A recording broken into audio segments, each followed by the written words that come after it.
you and specifically see my friend Uma, Dr. Uma Champati. She doesn't like me to call her doctor, but I like to call her doctor. And Dr. Uma Champati. And this afternoon is a very special day for both her family, and me. The reason being, she is an amazing, I just want to say a few things about Uma, the things that I know, which a few of you probably know her, all are good friends. She's a bottle of talent, which I keep saying, you come up with a new talent every evening, every day, and she has the energy and the will to do wonders in this life of hers. And I think, I see Chandra saying yes, so we all know that.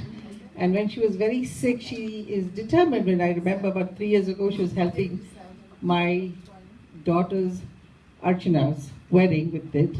And she took it personally to help me. And I don't know, she did more than I did, to be honest.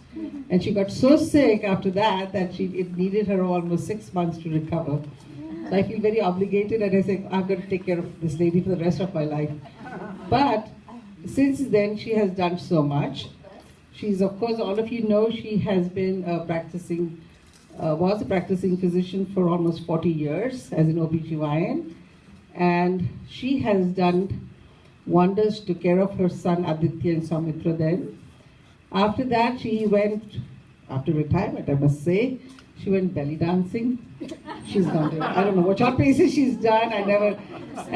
Now she's into jewelry making and doing wonders with that too. So here is, and then she surprised me the other day saying, I've written a book. I'm like, when did you do that? She's like, oh, I've been doing creative writing, you know how it is. And I said, oh, so she came and handed me a book, The Power of Love.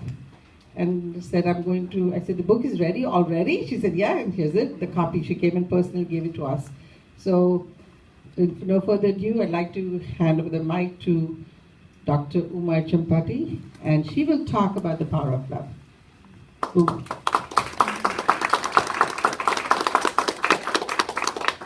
Thank you, Anjali. I think I've been a good daughter to my parents. My father always said, don't waste your time. So you've been born on this earth to do for others. You've been born privileged, so you have to help others who are not. And I was born a long time ago, and those days there was no TV, no computer, no lot of things. And so all we had to do to entertain ourselves was to sit and read or listen to the radio. And if I would just sit quietly in one place, my mother would say, don't sit idle, at least go pick up the newspaper and cut it into pieces. So she said, do something. So, anyway, 1983, my mother wrote this book. It's called Prema Balam, and it was written in Telugu language. Why my mother started writing a novel, I don't know. She was just a housewife. But she did, even though she got married at 11, and this was in 1927, those days this was pretty normal. And my father, he believed strongly in empowering women, and he actually bullied her to finish her graduation. She is a BA from Calcutta University. No, she started off in Calcutta University, but then she had a couple of babies, and then she finished it up in Andhra University. And so she, even though being married at 11, she is a college graduate. And she did not work, but she was doing a lot of work at home, which was more into sharing my father's career. She would do all his taxes, and to the point that one time when there was strike in the income tax department, they all said, oh, go get Sushila Rao. She knows too, she can fill in, she knows all the rules. So even though she was not a real career woman and did not have a job of her own, she shared a lot of whatever my father was doing. She wrote this book in Telugu, and she gave some copies to me. and she said, sell them and donate the money to the blind. So then I had those copies of that book, and I said, I'm not a salesman. How do I go sell this book and give the money to the blind? And it was just sitting there in my closet. Now that I've been retired, I was cleaning my closet, and I found these copies of these books. So I looked at that book and I talked to my mother. I said, Ma, if you want a readership, it has to be in English. And so I said, okay, how does it get into English? So there I come in. So I started translating the book. A couple years ago, my husband was sick, and I was homebound, and I was the caretaker, and I was kind of growing out of my mind. And so I started my translation, and I think it really kept my sanity. And one of my friends, dear friends, was telling me, she said, your mother is watching over you. I said, yeah, I think so. So anyway, the translation, it was very easy. I finished it up in 1 month.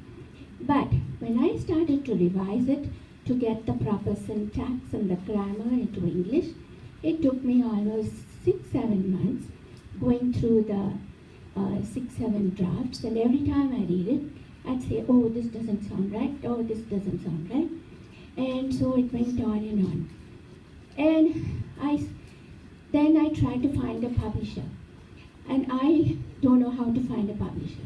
This whole thing has been a great adventure for me. And my husband was along with me, and anytime I say anything, I'll Google, and then I tell him, I said, what do you think? He says, okay, whatever you say, because he was quite ignorant, may I say, on publishing. I mean, he may know a lot of things, but publishing, we were both new to it. So anyway, I did find some publisher, and they were kind of sponsored by Penguin, and I thought Penguin was a big name, and so I couldn't go wrong. But then it later turned out that they were a scam. And I had already paid my money to them, because this book is self-published, and I had already paid my money to them, and 3 months was over and no sign of any communication from them. And so I told my credit card people, I said, I have paid these people $3,000 and I have not seen any work done. So they got me my money back. And I'm so thankful that I could get my money back. And then since I've been in this writing business, I've been, ever since I was like maybe in my late 50s, I said, now what are you going to do when you retire, when you are physically disabled? So maybe I'll do something sit-down job, you know. So I thought writing is a sit-down job. And so I was going to WashU and taking, I finished all the credits in the English major, but of course the credits were of no use to me, but because they already considered me a postgraduate with my MD degree.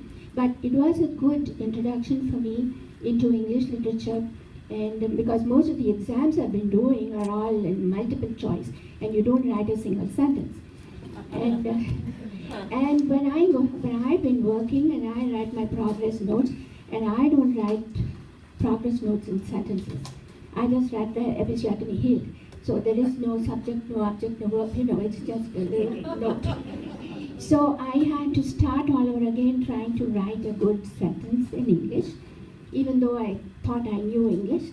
But anyway, so with that background, I was going to the St. Louis Writers Guild, and through them, I got introduced to the Treehouse Publishers, who are local. And they are a group of 4 women, authors, writers, publishers, and they helped me through this. The cover design, the editing, the proof editing, line editing, copy editing. Didn't know there were so many kinds of editing. And then they did the website, and then, you know, everything. Getting an ISBN number, then the barcode. I didn't know you had to buy a barcode. And you know, it was quite educational going through this whole process, and it kind of kept me busy. And since my mother wanted me to donate the money to the blind, I thought that since I have been associated with Savera, that I would donate the sales of the proceeds of the sale to Savera. So that I don't think my mother will mind that, because she also believes in the empowerment of women. So I will read a couple of pages from the book.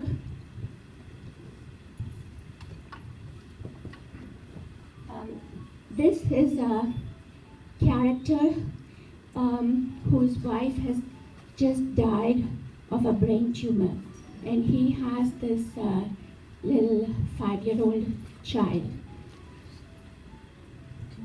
One night after dinner, as they were lying in bed, Raghu, that's the child, asked his father, "Do you have a mother?"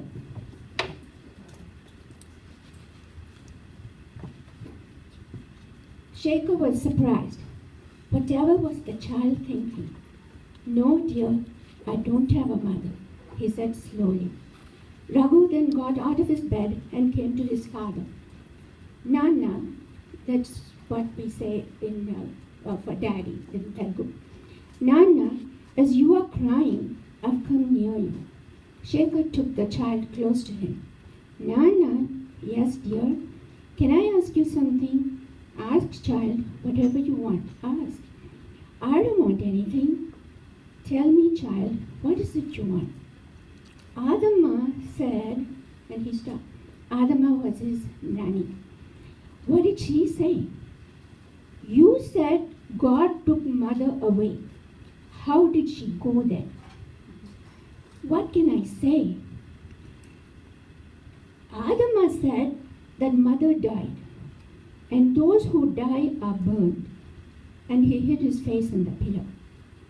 "True, if they are burned, then they can go to God." "Can I ask you another question?"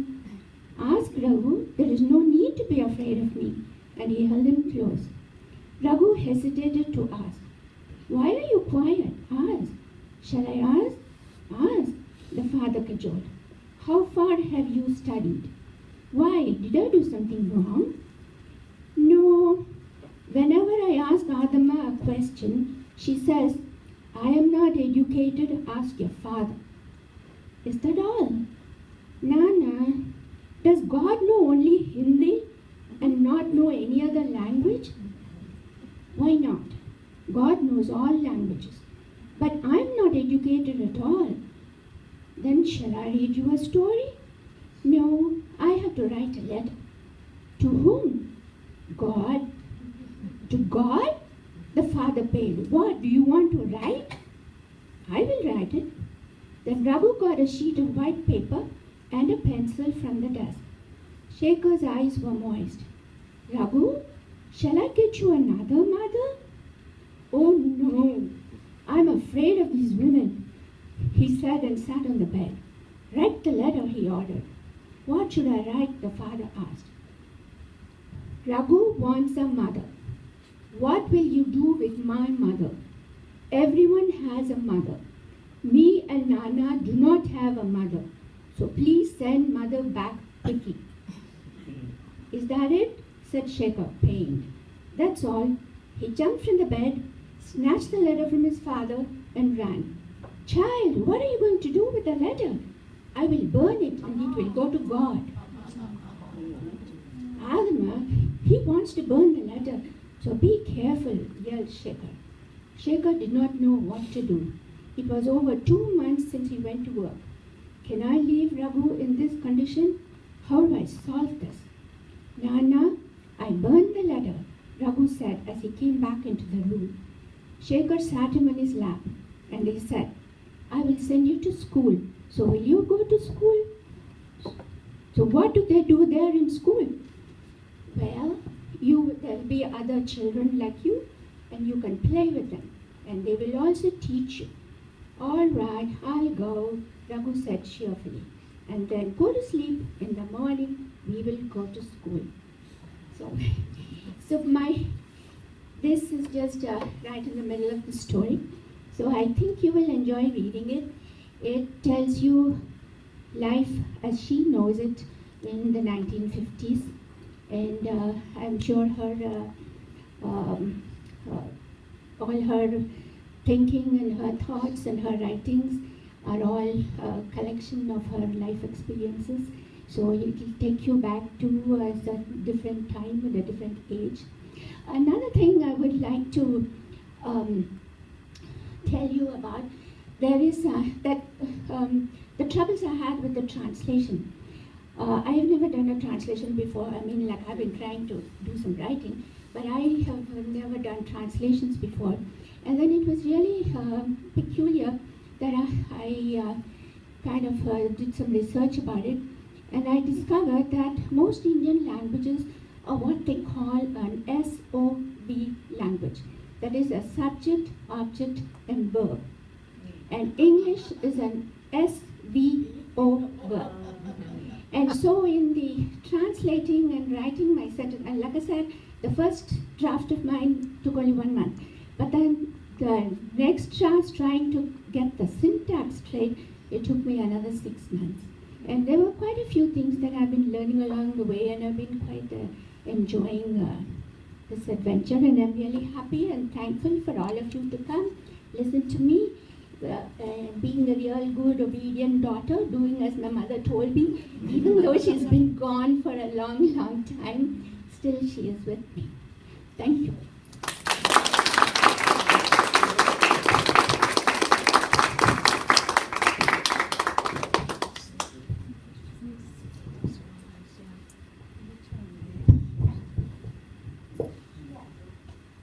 I think Anjali and Usha Mahasati are ready to give you the books if you want to, or you can just pick up a bookmark and have something to keep. I would, as from here, as